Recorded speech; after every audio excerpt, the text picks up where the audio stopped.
With a bit of breaking news in our HQ studios in Fort Lauderdale, a longtime legendary head coach, Don Shula, passing away at the age of 90, of course. 33 years as a head coach, but a chunk of that we remember him for his time with the Dolphins. And we saw right here, part of the 72 team, of course, that went undefeated, 2 Super Bowl titles, had an NFL championship as well. Don Shula's excellence spans multiple decades. Many people forget he was the head coach of the Baltimore Colts before finding his time down in Miami. I mentioned that 72 season undefeated, 16 division titles, 19 playoff appearances, just 2 losing seasons for the man who has the most wins in NFL history as a head coach with 347. Here is a statement from the Miami Dolphins issued on this Monday. Don Shula was the patriarch of the Miami Dolphins for 50 years, brought the winning edge to our franchise and put the Dolphins and the city of Miami in the national sports scene. Our deepest thoughts and prayers go out to Mary Ann along with his children Dave, Donna, Sharon, Ann, and Mike. 33 years as an NFL head coach. I mentioned Baltimore Colts first. That Super Bowl III loss to the New York Jets. And 26 there with the Dolphins. 328 when you see that number. Regular season wins, most in NFL history as well. And again, back-to-back Super Bowl titles with the undefeated team with the Dolphins there.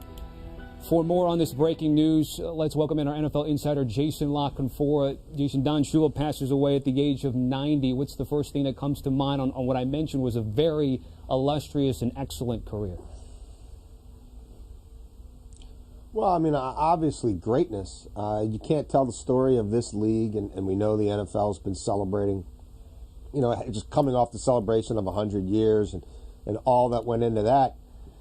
You can't tell that story without a chapter on Don Shula. I mean, this is somebody who spanned literally the prime of Johnny Unitas through, almost the entirety of Dan Marino's career. I mean, you talk about bookend quarterbacks. Someone who, came into the league at a time when it was incredibly low scoring and power run dominated, and then he exited having, orchestrated one of the more productive and eye-popping passing attacks in league history. He obviously was architect of some tremendous defenses. This is a guy who had over 20 interceptions as a player. You're never going to find, I don't think, another person on the planet who intercepted over 20 passes and won almost 350 games as a head coach. I mean, just think about that number, 347 wins. You could play a 20-game season, and nobody's going to come close to that anytime soon. I mean, that's basically at least 10 wins a season for 35 years. I mean, that's unfathomable. And they weren't playing, 16-game seasons for most of his career as well. And I think something else that always stands out about him, we always, hear these stories of the, in this day and age, so many young managers, young head coaches, young general managers, and that trend. Everybody's talking about Sean McVay. Well, Don Shula was hired as an NFL head coach at age 33 back in, I think, 1963. So yet another area where he was a trendsetter, excuse me, and someone way ahead of his time in that regard. Donald Francis Shula was born January 4th, 1930, in Grand River, Ohio. Football got into his blood early. After playing at John Carroll University, Shula carved out a 7-year career as an NFL player. That's it. It was in coaching where he made his mark. When you get through, turn it on. Shula was just 33 when he was hired to coach the Baltimore Colts. For 7 seasons, all was good. But when Joe Namath led the New York Jets to a stunning upset of the Colts in Super Bowl III in the Orange Bowl, Shula's world would forever change. Well, that was the game that I was very embarrassed about. Our football team was embarrassed. My relationship with our owner, Carol Rosenblum, sort of came apart after that game. I ended up coaching there one more year, but it was never the same. Shula would be hired by Dolphins owner Joe Robbie in 1970, and the franchise would never be the same. The young coach promptly demanded perfection. Hold up, what's wrong with our snap count? Back in a huddle. It was a fight every day for every one of us. And he never tired.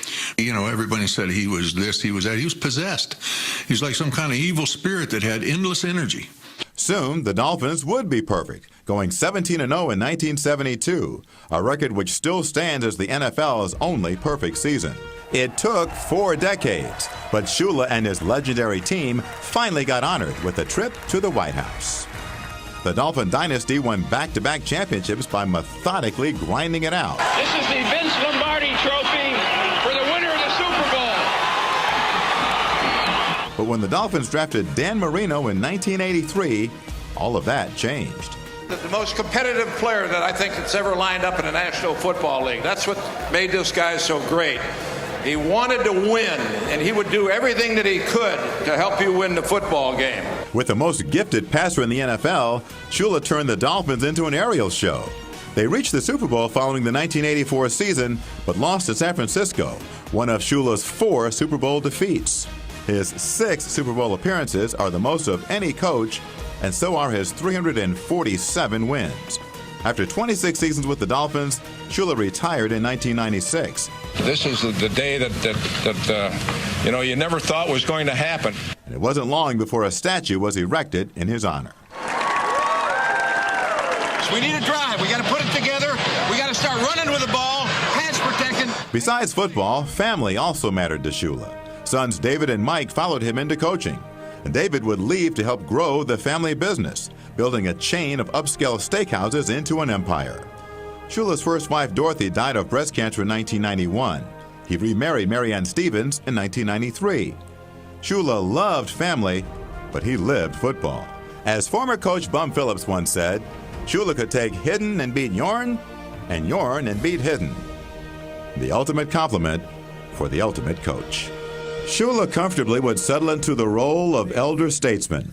At the Dolphins Gala celebrating the team's 50th anniversary, Shula proposed a toast to the one thing to him that mattered most. In football, you don't have second best. They don't talk about being second best. They talk about winners. Here's a toast to the winners. All right.